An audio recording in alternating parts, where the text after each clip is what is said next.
Nous lisons maintenant le Mahabharata. C'est l'histoire de l'humanité il y a 5000 ans. Cette histoire doit être passée à l'école. La dernière fois que nous avons parlé d'un homme au regard terrible est venu voir la reine Ambika pour concevoir un fils pour elle. Une telle coutume existait à l'époque précédente, Dvapara Yuga. C'était l'époque des rois et des temples splendides. La mère d'Ambika, nommée Satyavati, a arrangé cette conception. En fait, Satyavati était la fille d'un pêcheur. Satyavati était assise sur les rives de la rivière, attendant les voyageurs qui voulaient passer de l'autre côté. Son père, le contremaître des pêcheurs, lui a donné un bateau et lui a demandé de transporter les gens de l'autre côté de la rivière. Pourquoi pensez-vous? Satyavati a servi les gens de cette manière et parfois elle a rencontré des gens sadhus. Même si vous servez inconsciemment une personne sainte, vous pouvez gagner une énorme réserve de piété. Si vous voulez changer votre destin, vous devez en être bien conscient. Les lois du karma sont incroyablement complexes. Satyavati signifie dire la vérité. Mais enfance, elle s'appelait Matsyagandha, sentant le poisson. Quand elle était très jeune, elle a rencontré le sage voyageur Parashara et a donné naissance à son fils Vyasa. La jeune fille a succombé au harcèlement de l'ermite à deux conditions. Il la débarrasserait de l'odeur répugnante des poissons et sa virginité serait préservée. Vyasa est né dans le plus grand secret sur une île au milieu de la rivière Yamuna. Tout se passait donc sur la rivière Yamuna. On pense que le Gange est un fleuve sacré car il se jette dans notre univers depuis un autre monde. Notre univers est en forme d'œuf hermétique. C'est ce qu'on appelle Brahmanda. Toutes ces connaissances, vous pouvez les trouver dans le Srimad Bhagavatam. Il y a un trou dans la coquille de cette œuf que le Seigneur suprême lui-même a percé avec son pied. Le Gange se jette dans le monde matériel. Le Gange est un fleuve qui coule des pieds du Seigneur suprême. Et la Yamuna est la rivière dans laquelle le Seigneur Krishna, la personnalité suprême de Dieu, a été directement baigné.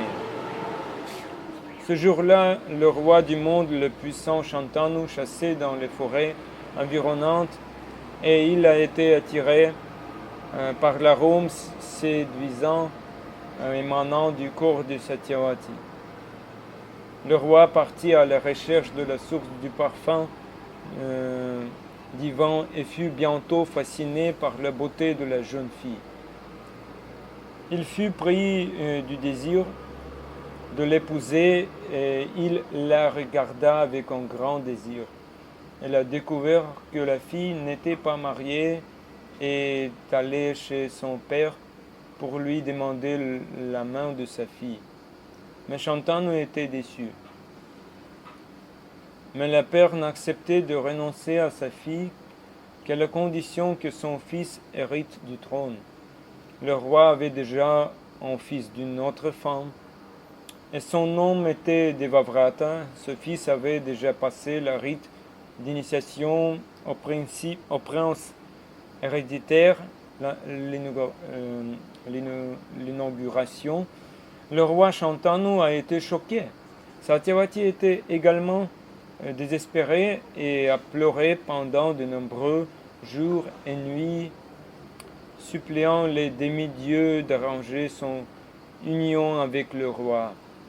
Alors le fils du roi Devavrata lui-même est venu à la maison du pêcheur sans en informer son père. C'était un fils très pieux. Il ne voulait pas être un obstacle pour son père. C'était un Devavrata a dit: je ne revendiquerai jamais le trône de Hastinapur. Mais mon père avait encore des doutes. Et puis le prince a prêté un serment terrible en réponse. Il n'aurait jamais de femme. Il garderait le vœu de célibat toute sa vie. Pour le bonheur de mon père, je suis prêt à abandonner complètement mon propre bonheur, a-t-il déclaré. Satyavati s'est souvenu que dès que Devavrata a prêté ce serment, des fleurs sont tombées du ciel et une voix tonitruante a fait écho. À partir de ce jour, ton nom sera Bhishma, qui a prêté un serment terrible. Satyavati jeta un coup d'œil à Bhishma, qui était assise dans une posture respectueuse devant elle. Elle prononça son nom et Bhishma, attendant son ordre, tourna son regard vers elle. Maintenant, Satyavati voulait que Bhishma rompe son vœu et conçoive un enfant dans le ventre de la femme de son frère, Vichitravirya. Nous en avons parlé hier. Satyavati a dit: cher Bhishma, réfléchissez bien, a déclaré la reine-mère en drapant un sari de soie exquis autour de ses chevaux tressés. Tu as fait ton vœu juste pour ton père et moi. Maintenant, je vous libère de ce vœu. Vous ne vous êtes jamais écarté du chemin de la vertu. Considérez notre situation actuelle. Vous avez fait le serment de plaire à vos aînés. Maintenant, vous aussi, vous pouvez leur faire plaisir en agissant pour le bien de notre dynastie. C'est sans aucun doute votre devoir.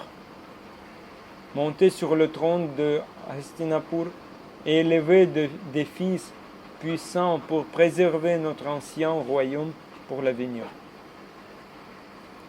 Bhishma secoua la tête avec agacement. Oh mère, s'il te plaît, ne me force pas à m'écarter du chemin de la vérité. N'est pas être ce que vous suggérez. Le soleil peut abandonner son éclat. L'eau peut perdre de l'humidité. Le ciel peut cesser de transmettre le son. Mais Bhishma n'abandonnera jamais sa parole. Alors, Bhishma a dit que le royaume souffre d'un destin tout-puissant. Sinon, comment se pourrait-il que les deux puissants fils nés de Satyavati soient morts sans laisser d'héritier? Tous les rois du monde se sont prosternés devant le fils aîné de Satyavati, Chitrangada. Sa renommée a éteint les planètes célestes. Et puis le puissant roi de Gandharva a commencé à l'envier. Les Gandharvas sont des êtres célestes, des anges qui aiment se battre. Ils chantent magnifiquement. Ce sont les meilleurs musiciens de l'univers. Le nom de ce Gandharva était Chitrangada et il a tué le fils de Satyavati. Le deuxième fils alors s'appelait Vichitravirya. Le deuxième fils, Vichitravirya, mais comme nous l'avons dit hier, il ne pouvait pas concevoir d'enfant et 7 ans plus tard, il mourut simplement d'une maladie soudaine. C'était donc la nuit. Bhishma se leva et se dirigea vers la fenêtre à barreaux. La pleine lune illuminait les jardins du palais, projetant des reflets argentés sur les larges sentiers de grès que Vichitravirya et les reines aimaient à parcourir. Bhishma se tourna vers Satyavati et continua sa pensée. Mère, nous ne pouvons pas contredire la volonté de la Providence et agir contrairement à la piété. Une personne vertueuse reste soumise à la volonté de Dieu en toutes circonstances. La victoire et le succès sont toujours accompagnés de vertu, tandis que l'injustice amène inévitablement le malheur. Par conséquent, je vous en prie, n'exigez pas que je renonce à mon vœu. Satyavati s'assit sans parler. Incroyable, n'est-ce pas? Nous voulons que notre vie soit arrangée comme nous le voulons. Nous faisons des plans pour l'avenir, mais le Seigneur a ses propres plans. Alors Satyavati a demandé à son fils légitime, Vyasadeva, de concevoir un fils dans le ventre d'Ambika. Ce n'était pas facile pour elle de décider de cela et de révéler à tout le monde le secret de la conception de Vyasadeva. Imaginez un sage a créé un brouillard sur la rivière et dans ce brouillard a conçu un enfant avec une fille innocente, puis l'a arrangé pour qu'elle reste innocente. C'est mystique. Un autre problème est que Vyasadeva est un pur dévot de Dieu. Dès que Vyasadeva atteint la maturité, à peine né, il a immédiatement quitté sa mère en lui disant au revoir. Chère mère, si tu te trouves en difficulté, pense à moi. Je comparaîtrai devant toi, où que ce soit. Et ainsi Vyasadeva est apparu devant elle. De même, si des difficultés surviennent, des problèmes et des épreuves surviennent, nous devrions pouvoir nous associer à une personne sainte, un pur dévot du Dieu, du Seigneur suprême. En fait, nous souffrons dans ce monde par notre propre faute. C'est ce qu'on appelle le karma, relation de cause et effet. Mais tout cela est arrangé par Dieu pour notre bien.